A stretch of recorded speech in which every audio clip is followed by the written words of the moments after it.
and the effort that we need to make. So the question is not who am I or what am I only. Of course, I have to have the correct answer to those.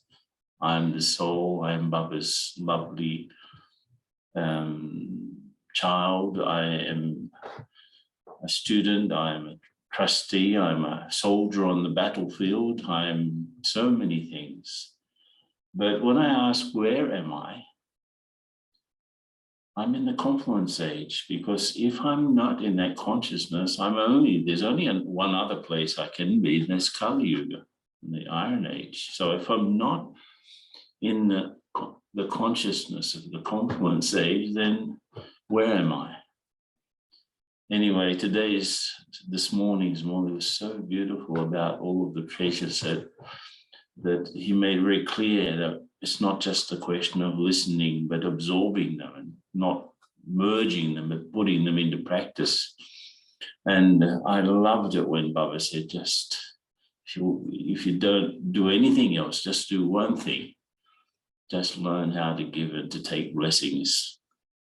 And to do that, I have to engage and I have to bring the best out of me. In fact, in yoga, what happens is that Baba's power draws out my very best sanskars. And at the same time, the sanskars that are not relevant, not useful, they become deactivated, because the soul still has the sanskars throughout the whole cycle. All of the sanskars are there, but they are not active. They're not active. They're completely dormant until next time, next Iron Age comes around, then those sanskars will come up. But it's Baba's influence that helps me to bring out the best in me. And of course, that's connected with being the jewel of contentment that Baba was talking about in the extract just now. Didi and the homework is about finishing the cure of why and wasteful thoughts. And this whole question of fluctuation, we oscillate because there's some emptiness in the soul. And so we look at what Baba wants us to be.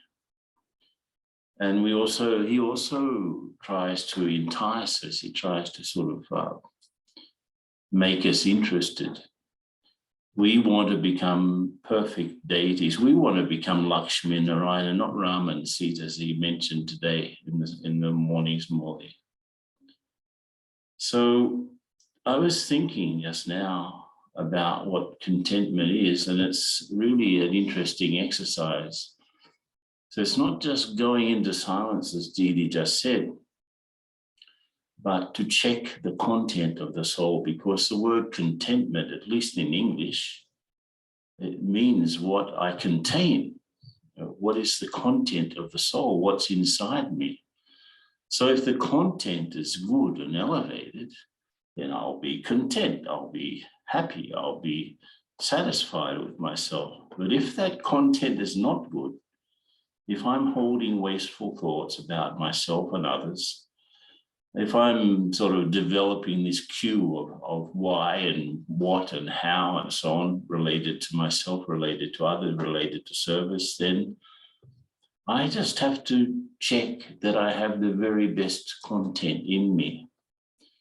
And so I have to engage with Baba in a heart-to-heart conversation, not with the excuses that he mentioned this morning, but really, really trying to understand, Baba, what do you want me to think? Baba, what do you want me to say? Baba, what do you want me to do? And especially, what sort of instrument, what sort of trustee do you want me to be? So I have to check in all the time with Baba so that I can start to align. And yoga is not just a question of remembering Baba, but it's actually about aligning with Baba. I'm in the same line as Baba is. Now, I was remembering many years ago, I was in Italy, in the city of Bologna, where we have a center. And I was with a group of Lockheed people. in an old church, medieval church actually, that they'd converted into a sort of convention center. And I asked everyone in the audience, who is special here? And of course, everyone put up their hand because I mentioned this, who is special? They hesitated at first, but then I said, well, who is unique and special? And then they started to put up their hand. And this old guy, he was so happy. I'm special, I'm special. And I said, what makes you special? And he says, I make great macaroni. Of course, I said, well, but why do you do that? He said, I like to serve the people. So it's not a question of a talent, but what do I bring to the mix? And so I want to show some slides now. And just a sec, I have to share the screen. Just give me some time here. Now I did a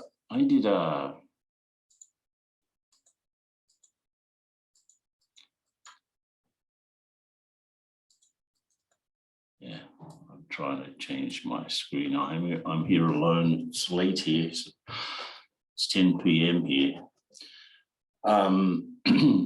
So just as I did once with the Moolies, I put the Moolies through a word cloud to see what were the main words in each day's Moolie, if you remember. That was, I think, was 2 years ago. And I did the same thing. I was writing a book on leadership. And I took about 100 to 150 articles on leadership. And I fed them into a word cloud to see which were the main words. And these are logic considerations. So it's very interesting because if you look at what were the main aspects of the relationships at work, and I show this in our Dharana-based leadership course, and we discuss this. It's very interesting, but number one quality is respect. Number one, even in the Lokic world, it's the number one quality at work from these hundreds of articles on leadership. Second biggest one is trust. So I need to trust myself, I need to trust others, I need to trust the decisions and the processes. Number three was results. Of course, they're interested in results in the Lokic world, but we are also interested in the results of service and the results of our efforts and so on. And number four was caring. So it's very interesting that if we did a survey in our centers also, what are the main qualities that we need in dealing with people and dealing with situations, dealing with others especially, and we probably get a similar sort of cloud as this one. Now, I want to share something about, when we come to Baba in the confluence age, Baba often talks about the dance of sanskars. So if I ask the question of myself, what do I bring into this mix? What do I bring into this family? I come here. The confluence age is not just meeting Baba, the souls and Baba, but it's also us coming together. We were 84 births. We were in the golden age and the silver age together, and the copper and the iron age in different relationships probably. And we've been through all sorts of ups and downs throughout the cycle. And finally, we come to Baba's door. And we've come across so many different trajectories that I've tried to show you with these different sorts of arrows, where we've been coming from. And then we come together in service. And Baba calls service a dance of sanskars. So it's because I have to adjust to people. I have to understand people. I have to understand myself. But I also have to be very conscious of what I bring to it. What are my specialities? What can I add to this? Not only see the specialities of others, but be very aware of my own specialities. Without any arrogance, but that Baba will make those specialities divine through being his instrument. And as a sort of example, I want to show you a photo here. This is a photo you see on the right, the city of Manaus, which is about 1,500 kilometers from the coast. And it's still an ocean-going port, so that's about 900 miles. It's incredible, 900 miles from the coast, 1,500 kilometers. They still have ocean-going ships. Now, Manaus is at the confluence, and this is why I wanted to use this example. It's absolutely amazing because it's the confluence of two rivers. One river is called the Rio Negro, means Black River, which is the one on the right where you can see the city of Manaus. And the other one is called Solimões, and they come together to make the Amazon River.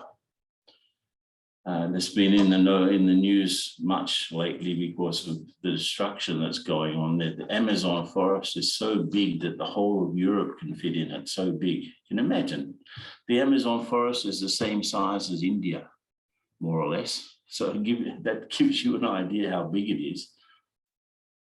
And so you have two rivers, and let's just use our imaginations. Let's say the river on the left is a golden river, and the river on the right is just a dark and ugly river. So what happens is that those two rivers flow side by side because of the volume, this extreme volume of water from both of them. They come together, but they flow side by side for 25 kilometers. Can you imagine? But because the volume of this golden river, this sort of brownish river, is much more than the blackish river, after 25 kilometers, you start to see just the golden river and not the black river. So I like to play with this idea because we come in with all of our black stuff and we come into this beautiful golden world that Baba's creating for us. Now, I can't not mix in with that. I have to mix in with what Baba's saying. I have to allow Baba to make me powerful and make me elevate, make me golden. And I have to allow that my blackness to disappear. So I like very much this example that I cannot just continue flowing by myself and not engaging with others and not engaging in service. I have to allow the bigger flow of things to take over. So there are a few questions that I want to ask you. If you have a pen and paper, I want to ask these questions and then you can sort of think about it. How special are you? And of course, if I know my speciality and I'm able to practice that speciality with Baba's help and as Baba's instrument, of course, I'll be happy, I'll be content. Being content is about being content with myself, what I contain, in other words. So the first question, what do you like to do that benefits others? So just think about, your story, your history. In the course, we take this up, we discuss it and go into the depth of it. So there may be something that you like to do, and you've seen that benefits others. You see that people take benefit from that. And when you benefit others, what happens is what Baba said in today's Murli. You are giving blessings and you're getting blessings back. So if you're a benefactor, you're giving blessings, and people respond to that by giving the blessings back to you. So if you benefit others, you'll get blessings. So what do you like to do that benefits others? Just think about it.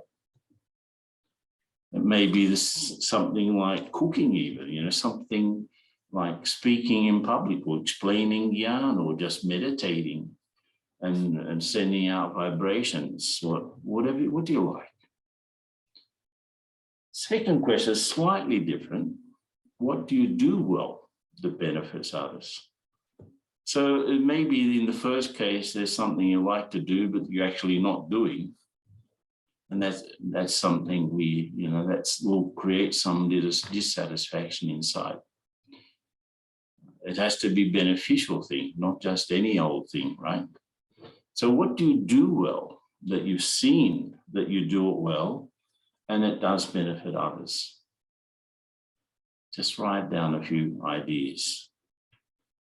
Now, the third question is more deep. What does Baba need from you? Just put yourself in front of Baba, very openly, very honestly, and you know yourself without any arrogance. What does Baba need from you? What do you have? What speciality do you have that Baba needs? And therefore the world needs. Got it? And the last question, what actually helps you to earn spiritual income? What do you do that helps you to earn a spiritual income? Now, if you're talking about contentment, as Baba was talking about in this extract of that we heard just before Didi spoke, if you're thinking about becoming a jewel of contentment, all of these questions sort of have to be similar, right? Or the answers have to be similar. So there's something I like to do, and it's something that I'm doing, and it's something that Baba needs, and it's something that's helping me earn spiritual income. I will be happy. I will be content. And if I'm content, I can make others content. And if I'm content, definitely I will have less questions about things. Questions, the queue that we're working on in our homework only come up because there's some lack of contentment there. So I'm still asking questions. I'm still a searcher instead of a finder. I search because I don't know the answer to something. I search for the answers to some, I become analytical, or as Didier said, investigative, too much investigation is not good. I just have to see what I have, what I bring to this Brahmin family, and what I can offer humbly, and what has Baba's blessings, and therefore starts to get blessings from others. I like to do it. I do it. It's something Baba needs, and it's something that helps me earn a spiritual income. So I wanted to share a few ideas here. And I want to now just go back to the same topic.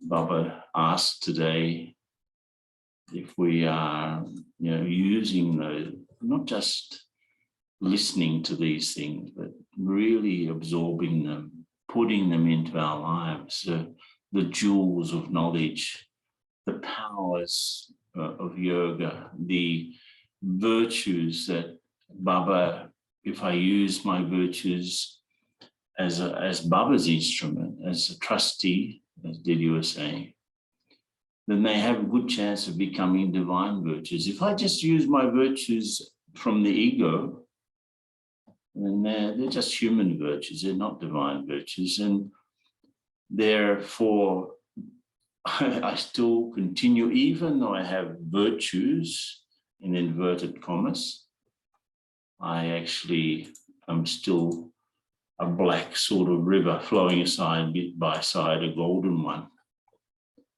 And so these were some of the thoughts that I wanted to say. And of course, the last one is that all of those first three treasures, they end up in service, which was the fourth treasure, the opportunities, the chance that Baba gives me to become elevated through serving others. And of course, if I serve others, I serve myself. Unfortunately, the time that we're living in, there's a lot of listening going on, like we're all online, and even here, not only half of the people actually come physically to the centres as before the pandemic. So it's not the same at all. That everyone listens online, but we have to do more than just listen. We have to absorb it. We have to put it into practice. We have to feed the flames of the yajna. We have to help in every way with our thoughts, words, and actions. And in that way, I engage at a higher level. I've come to this family, and Baba's called me because I have some speciality. Some of us have interest in silence. Some of us have interest in love. Some of us have interest in more joy. Some of us have interest in truth and churning and things like that. But all of these qualities are necessary to make service happen. And of course, Baba is the conductor of this fantastic orchestra of different things. And of course, if I have Gyan, Yoga, Dharana, Seva, the fifth treasure is easier because I will be giving and receiving blessings, because that's what happens if I'm in the consciousness of being a benefactor. So let's have some meditation just to finish off. Okay.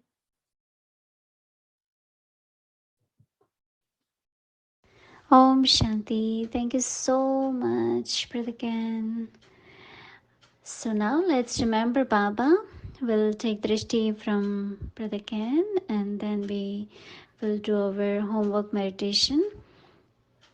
Om Shanti.